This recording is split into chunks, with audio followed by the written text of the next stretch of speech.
We're still on page Kufman already, whichever way you want to look at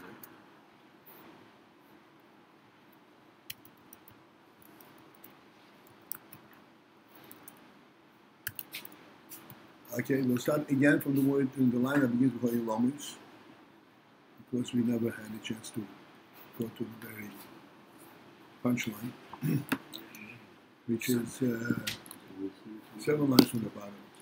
Yes. Hey. Hi.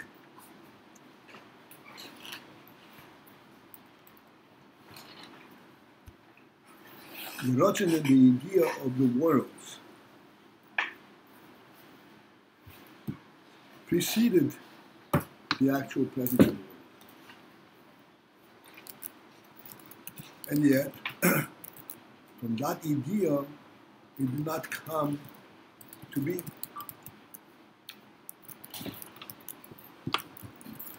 The question is, how is that possible?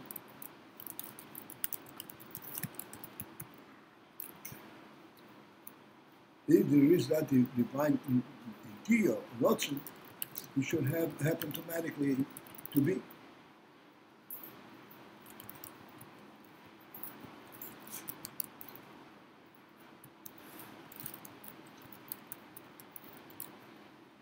This principle itself is very discussed, and it is just to focus in and review the concept that yediah l'mayla results in there being that which is perceived in the knowledge. It is not knowing something on the outside, because he encompasses everything. Everything is within his reality. If he knows it, then it is there. And yet, they didn't come to be as a result of this idea. And coming to be, this was a separate step, as we're going to see.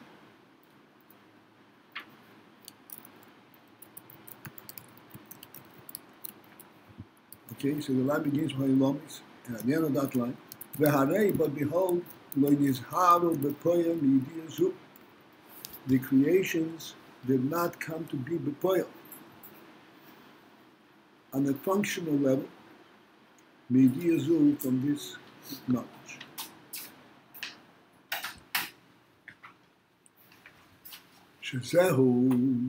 Where this phenomenon, that there is a divine knowledge and everything is within the divine reality, and yet it did not come to be. This Gamkein, this too, is Mikoya HaKol Yochel. Is an effect of the Koyach HaKol Yochel, of the all-capable Koyach.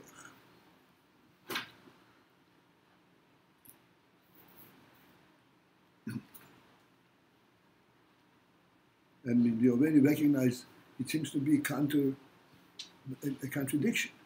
If it's Kol Yochel, then it should happen to be. And here we're saying no. This inyan that he is able to control what happens, even though there is this phenomenon, this facility for it to be, and yet it doesn't happen to pray. This is a koyach kol yoch.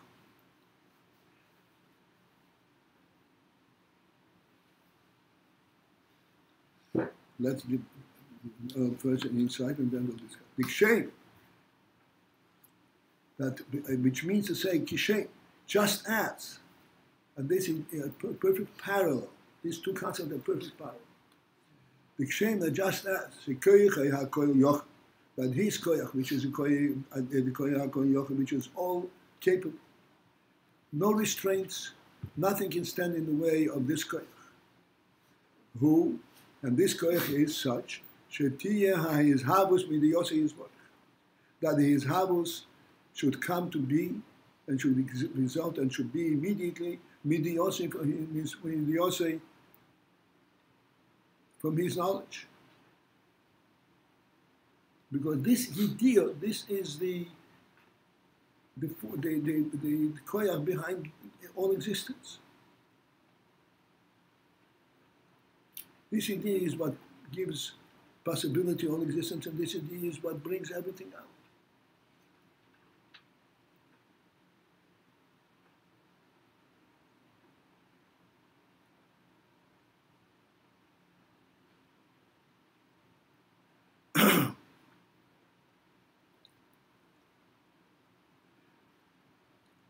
I'd like to put this in perspective, because to us, knowledge and examples are two different worlds.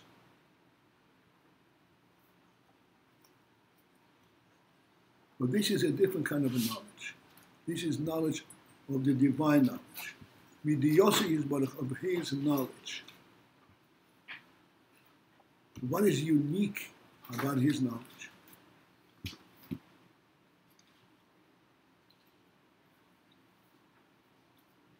The unique in his knowledge is that his knowledge is right there in where the action is, where reality is. Mm-hmm.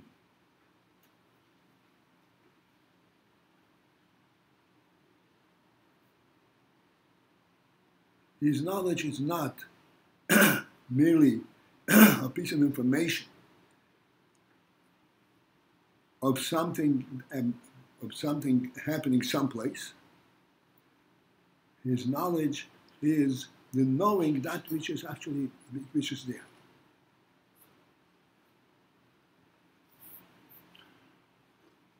And this knowing is what represents this actual presence, actual happening. It's very difficult for us to project and to understand this. I wanted to give us an inkling,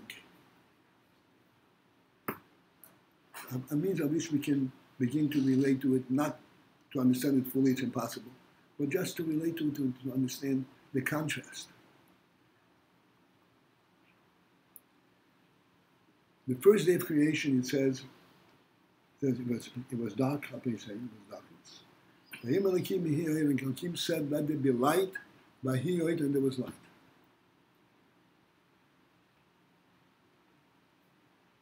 There was light, but there was no luminary.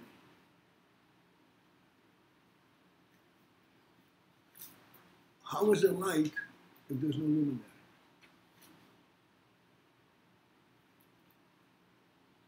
As a matter of fact, we discussed this many, many times. But this is why this Oilish and Yibel being Rishi was actually withdrawn, concealed. Not withdrawn, concealed. Because this is not nullifying the principles and the limits of the world.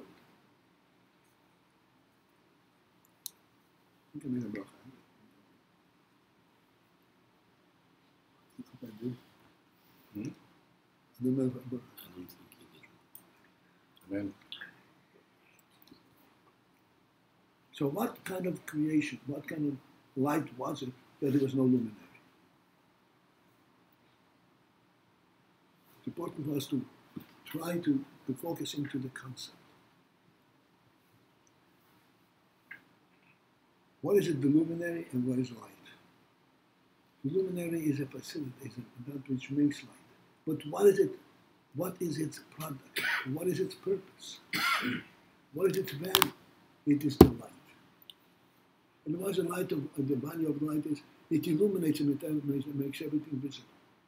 It reveals everything that there is. That's what light is. When God said, let it be light, it means exactly that. That everything that there is should be revealed. This is a divine, because everything exists within the divine reality. And therefore he says, okay, let everything be visible. This demonstrates, this gives us, so to speak, an inkling, a touch on what is divine creation.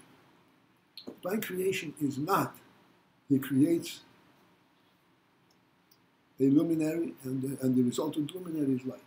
He creates that which he wants to create. He wants light, there's light. Because, as we already discussed, I just want to take one step back. Because everything that exists, the luminary and the light, is representative of the divine reality. There is no, light is not an automatic offshoot of luminary.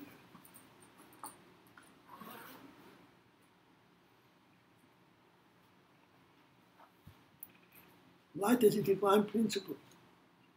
And it would not happen unless God said, let it be light. Nothing is automatic development. He created light because light is what represents the divine world. The divine world has to have light. And therefore it's allowed to be light. He created, so to speak, he creates, so to speak, the end product, the value, the end purpose, what it's about. And that he goes directly to that end purpose. He doesn't need anything along the way to help him out. We, in our perception, our creation, we, on the contrary, we create the keli first. We create the means. And then from this means results some kind of an effect that is on a divine level, such as light. An intangible effect. But when we create things, we can create only things from a tangible means. We don't build a table, as I said many times before. We build the form of a table from the planks of the wood. And it results into a concept of a table. We don't create a concept. The concept is a divine creation in the soul of man. You're not capable of creating it. You're capable of representing it because using the kelim, the physical, the tangible, and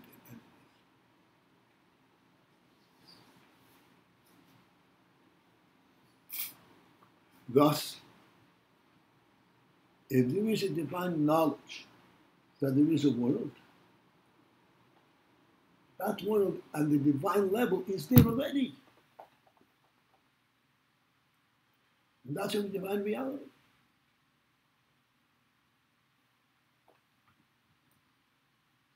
Therefore, it's an oddity, the Rebbe says, so to speak. That yes, the world was there, but it didn't happen before.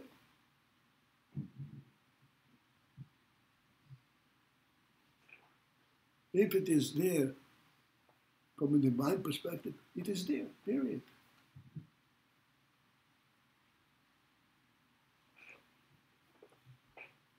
The fact that it is there in divine knowledge, yediah, and yet it does not come bepoil. And we already discussed what means bepoil. If it is in the knowledge that it should be, it's synonymous with bepoil, no. Bepoil means that it has a self-orientation. Bepoil means that it can identify itself from within itself. Not there are two levels, which is another dimension to the whole thing. There are two levels of knowledge on the human level.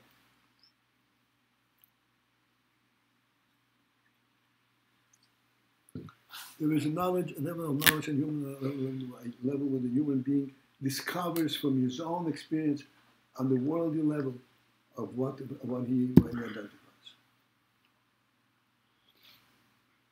Then there's another level.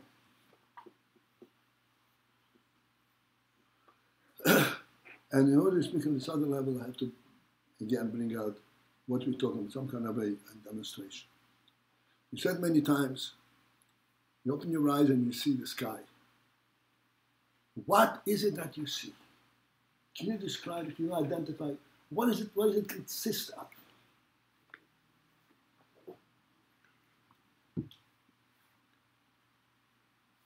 How can a human being perceive infinity right in front of his eyes and then not even be able to relate to it? Identify it. What is it made of?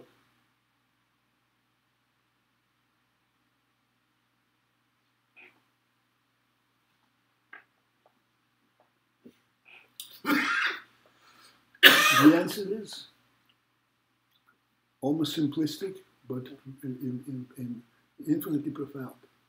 God tells me it's there. I know it. I know that it's there. I know it because God's telling me, see this? This is the sky. I have no way to identify it from my own experience. And I cannot go and touch it. And even when I see it, I don't know what I'm looking at. Mm-hmm. I'm seeing something which is completely outside of my realm of orientation. Normally I see something, but if I get there, I'll be able to touch it. There's nothing to get there to. It is everywhere. And yet I can't touch it. What kind of entity is this?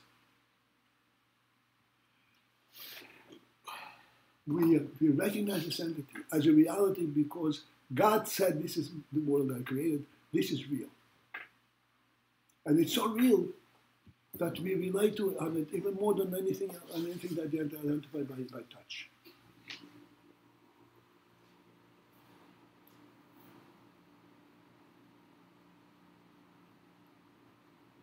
I said many times, in the human mind, you get up and when you stand up on your feet erect, what enables you to stand up? How are you not going to hit nothingness? The sky is what enables you to stand up.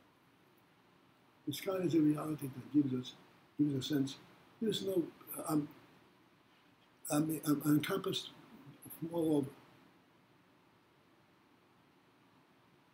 But it's not a tangible thing. How do you rely on it? If you're walking, you want to hold on to a railing, the railing has to be tangible. You're holding on to a railing that you have no way to, it's not tangible and you don't even know what it is. You see it. It's a mirage. And that is sufficient to hold you up and get you up. Because this mirage is not my imagination. This mirage is what's presented to me by the creator of the world. So this is what encompasses your world.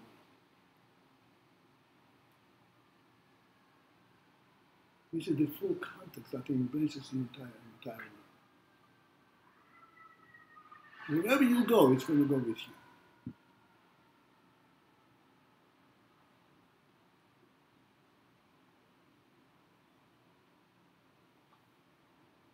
This is the principle of divine creation. It's a creation. It's creation in the world, but on the divine level. Giving it a divine level of reality. How do we relate to it? We were told about it, and that's how we relate to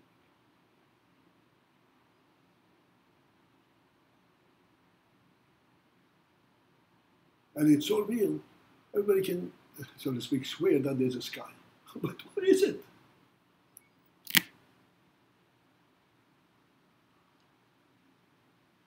To know that it is there is one thing, but actually to relate to it and get inspiration and get the strength to walk around and go without any concern of exceeding it.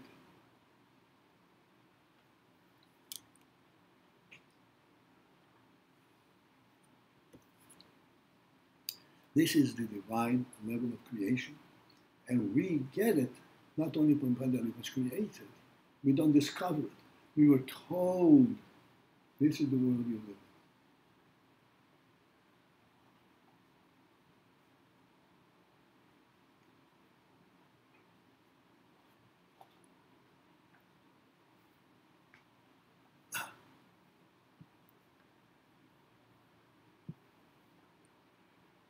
This yediah, that Hashem knows the world and knows everything in it, and the sky included, and all the things, as I said before, that Hashem, the divine creation is the intangible part. Like light. Rather be light, not luminary. Light, the effect of light is what God creates. Directly.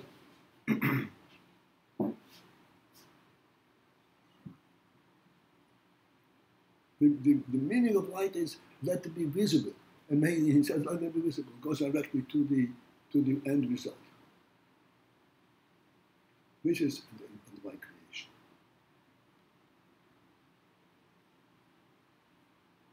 Clearly, this is a divine creation. It is true because from a divine perspective it is true, not from a worldly perspective. There's no way we can identify it from a worldly perspective. And that it remains forever and ever a divine presence.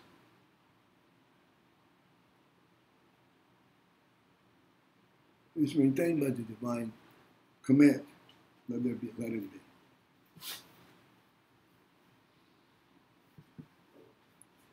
Like I said many times, as much as you try, you will not be able to identify and define what is they.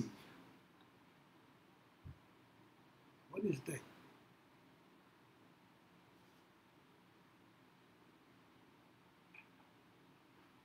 You experience it all the time.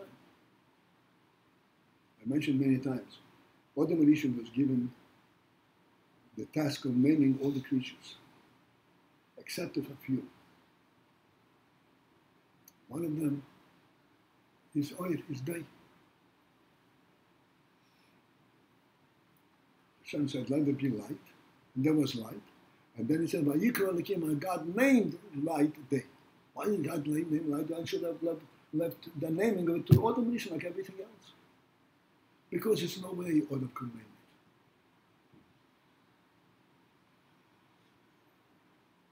Adam cannot name it. To name it, you have to be able to define it, identify it. You can't. It's a divine command, the be, and that's it. And it remains a super worldly presence, even though it has a full effect in the world. This is the meaning that Hashem's knowledge actually makes things be. Although it makes things be, makes things be really, but from the world, I cannot identify, cannot relate to that being. Where does it come from? How can light be? How can there be light without a luminary? It's stuck on your head. Please explain to me how there's light without a luminary. But God said, don't worry, I'll bring a luminary. Camouflage the miracle.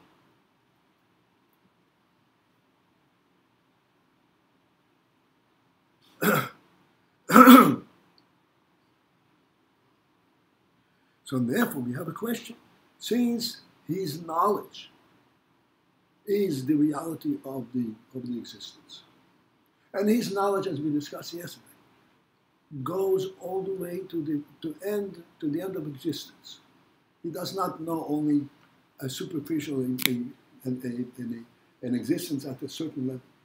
He knows existence as far as existence can go, all the way to the physical, all the way to the bottommost physical entity. The physical entity that is exclusive physical has no other, it has no design, it has no beauty, it has no form. Just a physical entity, that's also part of the divine creation. And it also is contained in this divine knowledge. So how come it is all there in divine knowledge and it didn't actually materialize to be directly from his knowledge? We said from his knowledge came only Bekoyach, not Bekoyach.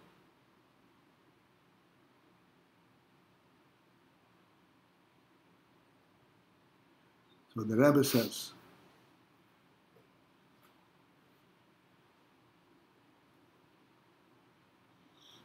the line begins with the word Bepoyel, the line below the line we started.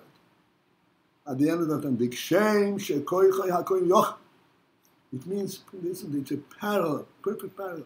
That just as his koyach, which is a koy yoch, which is unlimited koyach. Koy yoch means it's all capable. All capable means does not mean that he has to go against some grain.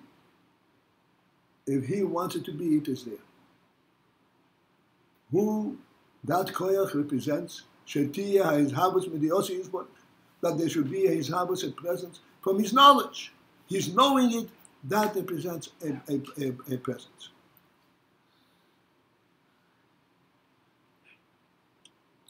K'moi kein, in parallel to that, at a similar level, his koyach, which is the koyach yochel koyach, who is such שהגם שיודע כל ההזהמוס, מכל מוקים לתהיה מזה הזהמוס בפרק.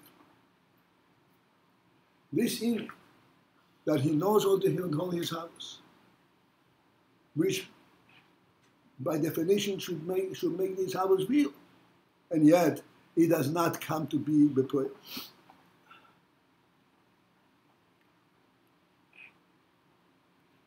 This is, from my perspective, a total oddity, and it represents a koyach kol yochel, an infinite capability. It's odd to say that. Therefore, we have to elaborate on this. V'hainu. Here's the key.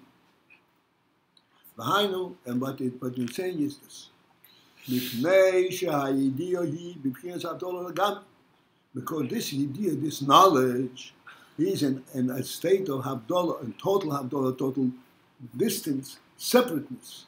Not distance, separate. Legamri, totally. It's a knowledge, but it's a knowledge from completely different perch than what is being known.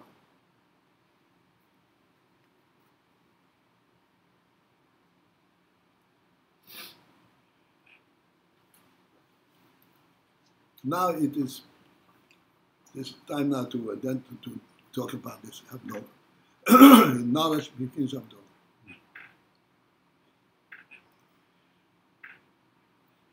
We just finished saying that we know about the sky, and it's an absolute knowledge. But really, we know because we were told that it's there. What kind of knowledge is this?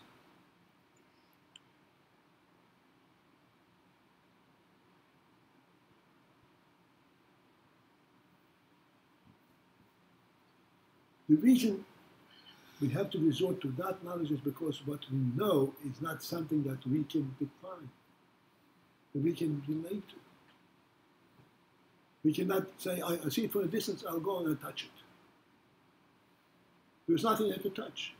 So what do you see?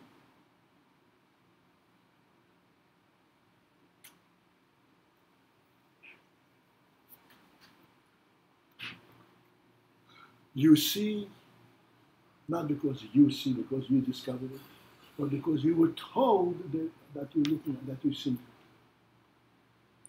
It's a different level of knowledge. It's knowledge, but it's a different level. It's a super level of knowledge. It's knowing something that doesn't exist in your realm. And yet you are absolutely clear and positive of its existence. So knowledge of it is given to you from above. Like the Ibn Ezra poem. Sorry? The Ibn Ezra poem. Yeah. He's referring to is in the Siddur, in the Sturim that have these mirrors. We don't have it in mirrors. So there is a Zemel from the Rebbe Nezra. The Nezra says like this. Keil echad bro'ani, v'omar chayo.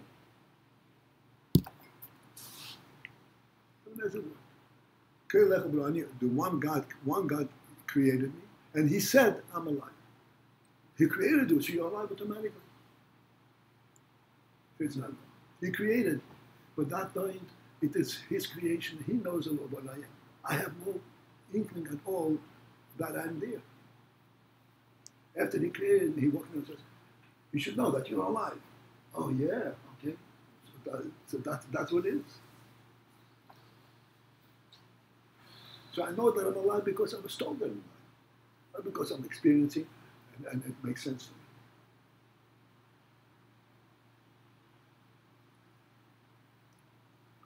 It's in the Siddurim.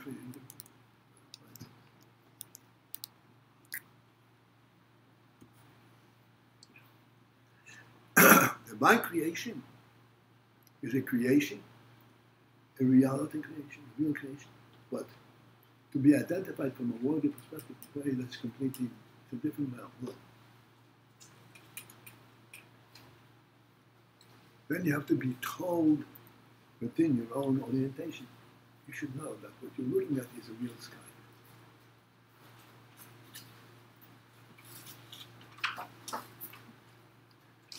How does the world, what is basically the scientific world, define sky? What you see in the sky. Anybody know? The atmosphere made of molecules of hydrogen and oxygen. What you are looking at is that which, so to speak, because you cannot see it, that's why it looks like that. It's the distance, the invisible distance, that gives you the impression that you're looking at something.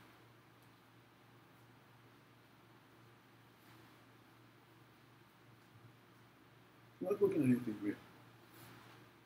It's the invisible distance that makes you the impression that you're looking at something.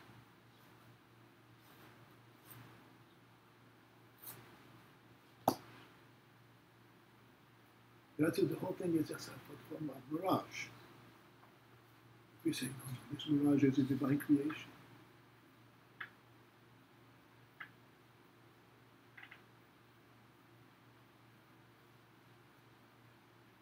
This divine creation is not something that we can define in our orientation. Can you imagine creating something that has no limit, no beginning, no end?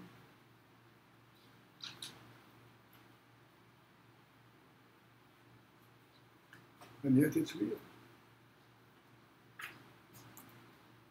It's a divine creation. He said, let there be light, and there was light, period. Because it's within his reality. He says,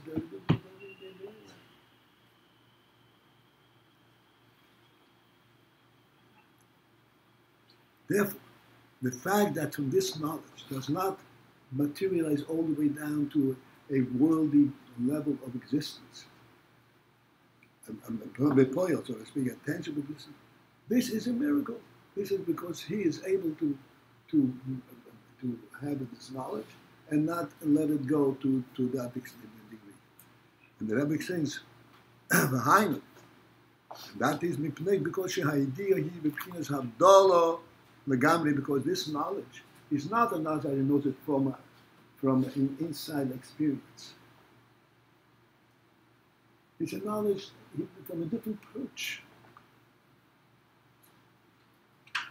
It's knowing it from its true perspective, what it should be, so to speak. That does not create it at the worldly level. It is in a different realm, and never do it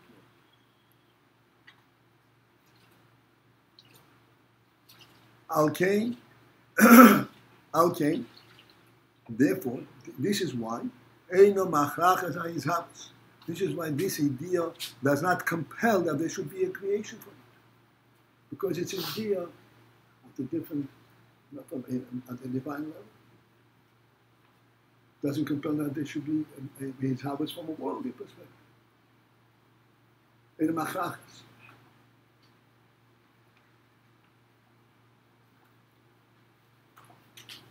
Although, ultimately, when it came to be at the worldly level, it came from this same idea.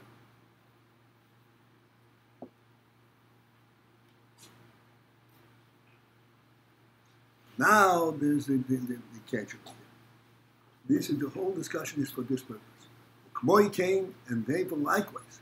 After that, the Nivroim came to be. Ein ha'idiyah machrachas es abchiro. The idea does not compel the phenomenon of choice, of choice of human choice of activity. It does not compel the bechira what human beings are going to choose to do. Which means as follows. And although he knows all the actions of men, all of his effects and his effects, his function, also before he did it.